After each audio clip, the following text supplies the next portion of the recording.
Salutations, kindred souls. Welcome to another episode of Lux Martin Enlightenment. I'm Lux, and on this channel, we talk about how wisdom, healing, and integration become the tools you can use to walk your most enlightened life. Today is going to be a very twin flame specific topic. However, I would like to mention that this channel is not just for twin flames, though I'd like it to be a potent resource for that community. What I enjoy about my channel and my content is that who I am becoming on a twin flame journey creates tools that anyone can use to make improvements and strides forward in their own life that they desire to create. So again, this channel, this episode is specifically talking about honoring the twin flame silence and separations and how to make it through the struggle of the silence. However, there is an overarching theme in this topic that I think anyone can appreciate and utilize in their life. So we're going to talk about how understanding the challenge of staying silent in a twin flame season of separation encourages growth. It accepts that it is not emptiness, that there is something happening, and it is a sacred part of the twin flame journey. It's a part of how it goes, and you are meant to benefit from it. It is happening for you, not to you. So we're going to talk about how the silence is emptiness. It's where real transformation happens, and how to get from struggling in that to appreciating that. Holding silence in a twin flame journey is probably one of the hardest things to do. I'll mention right here and now that I'm coming from the perspective of I am the feminine and was the chaser. That may not be your dynamic, you the listener. Just understand that if this doesn't resonate with you because it doesn't fit your angle in comparison to the angle I'm coming from, that's totally okay. Send it to the feminine chaser you know in your life, yeah? Or someone that can appreciate the overall lesson that I'm going to get to in this. I'm coming from the I am the feminine and I was the chaser. Staying silent in a season of separation has been absolutely one of the hardest, most challenging parts of this journey for me. Initially, it was extremely challenging to accept that although it felt like nothing was happening, or that my effort towards improvement or doing something with the silence wasn't being mirrored, I had to dig way deeper to the conceptual lesson that I needed to learn about trust, awareness, presence, and integration of trust and surrender, of what it was doing for me in these silence. And it was quite a thrashing around process. So we're going to explore the discomfort of the silence, how to move through it, and how to start to utilize seasons of silence and separation as a sacred practice in your journey, as well as in your life if you're not a twin. We're going to start by just taking a minute to acknowledge and accept the challenge of the silence. There were many, many, many cycles my twin and I did in which it was extremely challenging for me to blatantly accept that separation or silence was about to happen. It was so painful, so intolerable, so catastrophic to me that I very much thrashed around in many cycles, reaching for desperation, reaching for comfort, security, nitpicking, looking to, even just pick a fight for the sake of getting to talk, And so our instinct in being presented with the challenge of silence is to explain, clarify, check in, hold some type of glue in a connection together.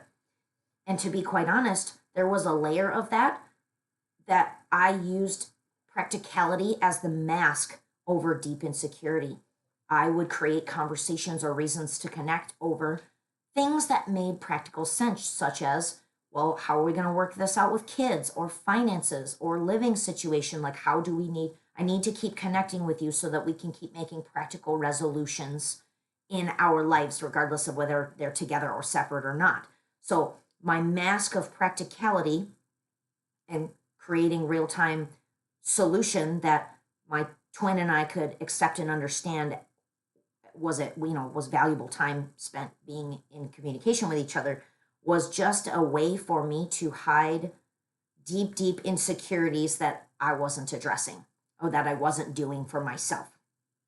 In the twin flame dynamic, understanding that silence is calling you to discern where your reaching out is coming from. So there were many cycles where I had to start to slowly become aware of the fact that this reach out is because I genuinely do care, because I love you, because there is genuine deep care that is always at the fundamental heart of this.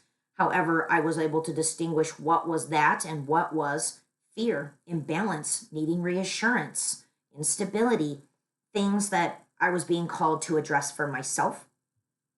And the challenge of accepting that silence, especially initially, feels like inaction, but it's actually the space. It's the challenge to let space be more important than responding. I feel, especially in my case, that pausing or letting there be silence was more challenging than responding. Absolutely, for a good long time. I would say many, many years of cycles, responding was easier than waiting, than pausing. And so that in itself is a challenge and a layer to peel back about yourself and your aspect of the connection. And understanding also there was a piece of that that challenge and that facing the intolerance that the silence was in action, was that there were seasons of small silence or separation when I would come back into connection with my person and then just be absolutely pissed at feeling like they didn't do anything. They didn't do anything with the time and space, or they didn't integrate like I integrated it. They didn't learn something like I learned something. And I got to this point where I was focusing more about what silence did for someone else than what it did for me. And that was a lesson in it that I had to learn too, is that the silence is meant to call you inward towards yourself, not to pay attention to what someone else is doing with it. And really transitioning my frame of thought from a detachment to what is somebody else getting out of this, or what is it doing, teaching somebody else, to what is it teaching me, was a very challenging aspect of accepting silence and separations. So yeah, it's there. It's hard. There were times of absolute devastation where my human could hardly move through it. But I will tell you, in that, realizing the factual truth that I did make it through it, no matter how piss poorly I did, I was able to start to gain some acceptance that I would always come out on the other side, and that maybe if I just turned and faced it head on and looked into the storm that was bearing down on me in seasons of silence and separation, maybe I would not only come to a point where they would end, but I would get something more out of it. And so I hope that if you're in a place where you're just struggling to accept the challenge of silence because it's just so fearful and so unbearable, to accept that that's not only a part of the journey, but you'll do it many times. That one sucked too.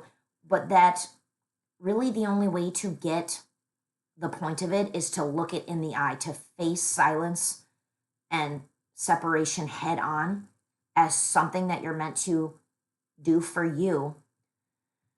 I just hope I can reassure somebody out there that you not only will get there, but you'll integrate, and you'll be proud of the person you come out on the other side of once you can look at it face on and let yourself struggle through the challenges of silence.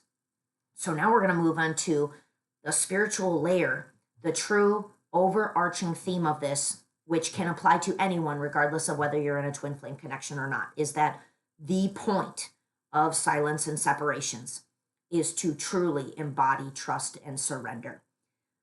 Silence is the mirror for you to look at your level of trust. How deeply can you trust and surrender? It's the true test of faith. My twin and I made many cycles of separation over BS surface level issues, such as the way we were living our lives, finances, kids, pets. But once we peeled back and tried to practically resolve, basically by process of elimination of everything that a problem could present for the reason why we couldn't stay in connection together, I let silence slap me in the face in recognizing that it was a true test of, can I stick to my guns? Do I really mean what I say, in the fact that I believe that this is a twin flame connection, that not only am I a twin, but that person is my twin, Am I willing to trust and surrender to the point where I look like a fool in the process? Am I willing to really devote and commit to that is what I believe I am? That's the test. That's the real question is, do you really believe it? And if that's the case, are you willing to move through the discomfort of what that looks like, not only to yourself, but to other people in the process of really understanding what faith and trust is and what surrender is to not only to your God, to your higher power, but to what this journey is about. I believe, regardless of whether we can debate about whether God, the universe, tests us or not, as that's a controversial topic in my world, I believe that God uses this journey, especially this aspect of the journey of holding silence, as the true test to strengthen discernment, patience, and self-alignment. It's the true test of do you believe? Do you believe in you? Do you believe in how big your God is? Do you believe in how this works and that it's going to work out for you, not to you, that you're not a victim of this? It's a propellant in the ultimate embodiment of you, the ultimate version of you. And so when you strip it all back, when you peel off every possible surface level issue that it could be, what you're being called to examine is, how deeply do I trust? How deep is my faith? And how deeply am I willing to surrender to this process and go through the fire and see what comes out on the other side? Believing that it's good things and it's not, it's not some crazy joke, regardless of what other people might say or believe about it. Using this time of not reaching out is not stagnation. Even lower versions of me that thrashed around and absolutely despised and was just overwhelmingly uncomfortable in seasons of silence and separation still got something out of it. The needle moved just a little bit then. Now I'm in a season of silence and separation where I'm making profound transformation. And although it's happening quietly, I fully believe and accept, regardless of how crazy it looks, that magic is happening. No matter how quietly, no matter how, distantly, I am appreciating and reveling in and honoring what silence is doing for me because I believe it's doing something. Regardless of whether it's doing something or not doing something for the other person in the connection, I'm so enjoying the process of who I'm becoming now that my total sense of focus has shifted to it's all about me. It's all about my faith, my trust, my surrender, my refinement. And I'm having so much pleasure and honor in that I've detached ultimately from a different outcome of what it means for a connection, what it means as a twin, what it means in utilizing the silence and not reaching out.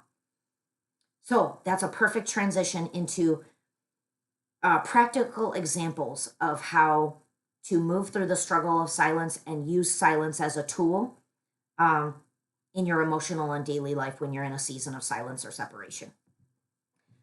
Understanding that the overall concept now for me, now that I've really devoted to trust and surrender and ultimate faith in God, in me, in this journey, in this process, is appreciating the fact that spaciousness is a form of wealth and abundance in my life right now. Maybe my W-2 paycheck isn't what I'd like it to be right now. Maybe my home isn't as, maybe my lifestyle or my home isn't quite what I had dreamed or what I'm hoping to get there. I absolutely believe that in using this season of silence to appreciate how spaciousness and silence is a form of wealth and abundance is going to lead me onward towards unlocking other floodgates of what abundance is, such as monetary abundance. But anyway, that's just what I'm being called to focus on right now. So, practical ways that I'm embracing how spaciousness is wealth in my life right now, as well as continuing to use it as a training tool. They go hand in hand at this point. Never responding immediately to a text or a phone call. I have trained myself now where I will look at my phone and it doesn't matter who it is. If it's a text, I put the phone down and I walk away. Whether that's 5 minutes, 35 minutes, 3 hours, doesn't matter. I almost never respond immediately to a message, an email, text, a call. Different depending on if I was expecting it or whatnot. If I'm not ready to take it, I'm not, and I will not answer. the people in my life will understand if they need to leave a voicemail. That creating that space has absolutely taught me how to observe my transformation in choosing a new response, and how I always get to a different response the more time I give myself.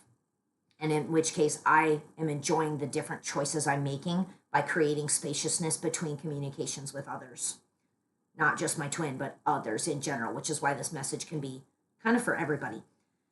Practical example number 2, letting there be quiet moments of nothingness in my life and not filling it with stuff. If you personally know me, you know that I used to be the queen of productivity and needing to fill every minute of my day with being productive until my head hit the pillow. And now I'm really reveling in how good it feels to have a little bit of nothingness in my life, a little bit of time wasted, for lack of a better term, because I'm enjoying, now that I've done the work of peeling back who I am and spending time with myself and liking who she is, really reveling in moments of silence and nothingness feels really good. And I hope someone out there who struggles to let there be silence in their life can use that as a tool or an encouragement to get to a place where you enjoy silence in your life. If you're a person that always needs the TV or the radio on, you literally cannot stand the thought of silence in your life, I would call you to question what it is you're afraid to hear or see in the fact that you might observe silence, whether it's about yourself or something else going on in your world. That's truly a triggering concept to some, where silence, whether you're in a twin flame connection or not, calls you to examine things more clearly. So I hope that helps somebody. But using those quiet moments, whether I want to journal, whether I want to meditate, whether I just want to sit outside and enjoy the birds, letting the nothingness be conscious awareness rather than disconnection or dissociation. I'm not checking out. I'm more present than ever in the fact that there is nothing going on in this moment, and that's okay, and I'm really enjoying it. Practical example number 3 is noticing patterns of when I may be making rushing choices, being pushed to make decisions without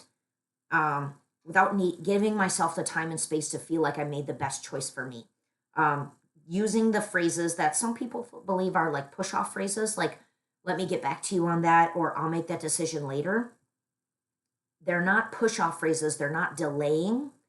They're giving me the honor and space and respect I need to get to a place of neutrality where I truly believe I've made the right decision for me, as well as other people. I'm not just out to make a decision that's just for me all the time. But what I'm saying is making the space before making a decision helps me enjoy and believe in the fact that I'm making good decisions. So those are the 3 main practical examples of how I'm using silence and spaciousness in my life to benefit my life, not just my twin flame connection. And so now we're going to move on to using those kinds of examples and practices to create true integration and strengthening faith and surrender, not only in the connection, but in other areas of your life. True embodiment of this overarching concept of trust and surrender. Pausing and observing. Sitting with discomfort. There are still days every day where I feel just a little twinge of discomfort or pull or emotionality about my twin, about our silence, about the disconnection, about the sadness of things that have gone on. There are still moments every day where that comes up. What I'm noticing is that in just giving it its time and space and attention, those feelings, those tugs dissipate much sooner than they ever used to. Older versions of Lux would have needed many, many days to cry, to be upset, to cope poorly, but thrash around and get through the feelings. This version of Lux can notice the tug, notice the pull, the emotionality of it, acknowledge it. If I need to drop a tear, drop a tear. If I need to take a minute and soothe, I'll soothe my human, and then I can carry on with my day. And I'm noticing that that's a powerful tool of integration, of being present with the tugs and the silence, and my emotionality in it helps me move through it quicker, facing it instead of running from it. Reflection on whether you want to journal, reflect internally, or reflect out loud on what you're noticing about your trust, patience, and self responsibility during silence, both in direct connection to your twin, but also how it's showing up in other areas of your life. In my relishing and integration of silence and separation, seasons of separation with my twin and in my life, I'm noticing how I'm enjoying that space in all other connections in my life, letting things like family member connections have a little bit of extra space in them that I wouldn't normally allow, that I would normally, older versions of me would fight to close that gap. But noticing what clarity is coming up for me in those connections or in areas of work in my life, of career, of how I spend my time, um, reflecting upon the changes it's making in other areas of my life and other relationships of my life in particular. And in my ability to discern how I would like to navigate them. That spaciousness is letting me make new decisions in how I want to navigate other connections. And then doing micro check ins, especially in your everyday decisions or even in big ones, of asking myself, asking yourself, is this choice coming from love, fear, or habit? Before, whether you're breaking a silence, you're making a choice, you're responding to a text, you're choosing what to do next in your day. Am I making this choice from fear, love, habit, sovereignty, or human instinct? You know what I mean? So taking that space and understanding in everyday choices how just those little micro moments of space help you make different choices, as well as they become practicing ground for when you have to make really big, important choices that aren't just about your everyday 24-hour cycles. So, in closing, and closing reflection upon how this specifically relates to a twin flame journey, we are being called, I'm being called, and I'm calling out my audience to allow the discomfort of silence to become a fire that refines you, understanding that it is uncomfortable, it is very challenging, but that in your moving through it, you're facing it directly and moving through it, you are truly, truly examining and growing in places of your deepest self. Silence allowing both partners to work independently. Unfortunately, that was something I really didn't enjoy accepting early on in the twin flame journey, is that a lot of the growth and integration work is done independently. You're meant to come in connection, trigger the snot out of each other, and then go off in your own separate corners and work on it.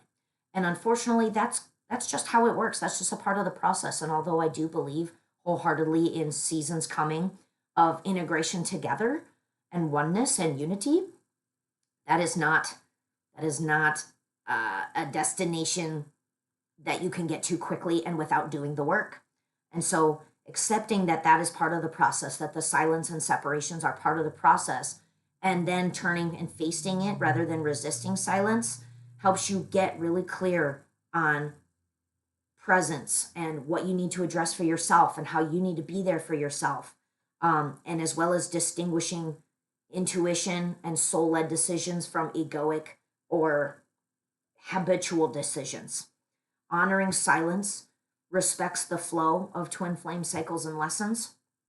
And I hope somebody out there, regardless of whether you're in facing the fact that you can feel a separation or a silence coming and it's unbearable to your human and it's just terrifying, or whether you're in a place like I am now where I revel in it, I trust it, I believe it, in it's doing the work. It's quiet magic.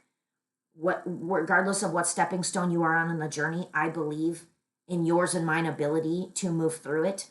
Let it hone you, let it refine you, let it teach you what you need to learn about yourself. Let clarity arise in the spaciousness and in the quiet, and then start to honor and appreciate all that is becoming, not only in you, but in the other areas of your life and in the connection, what is developing quietly in that silence by you honoring and respecting, not closing the gap with communication and connection. So, yeah, that was a really challenging one that I felt is so potent in my life right now. And I didn't get enough resources in my twin flame journey that talked about how to move through that struggle bus process of accepting silence, moving through the discomfort, and then transitioning to a mindset of this is beautiful, and look at who I'm becoming, and look at what's happening, and how devoted and um, trusting I am in the magic of the process, you know? And so I just hope that I can be a resource out there for someone today that's in a version of that process, needing to believe that it's for you, it's not to you. You're not a victim of silence and separation. You are encouraged to use it as a springboard and fuel, rocket fuel for your propulsion and expansion in all that is you in your own life. Yeah. So thank you for listening today. I hope that regardless of whether you're a twin flame or not, you got some tools and practical examples of how silence and deepening and turning inward in seasons of silence can help you expand and have tools that you need to integrate and move towards your journey to enlightenment. Keep seeking, keep softening, keep showing up. Remember, the light you're looking for is the light you already are. Take care.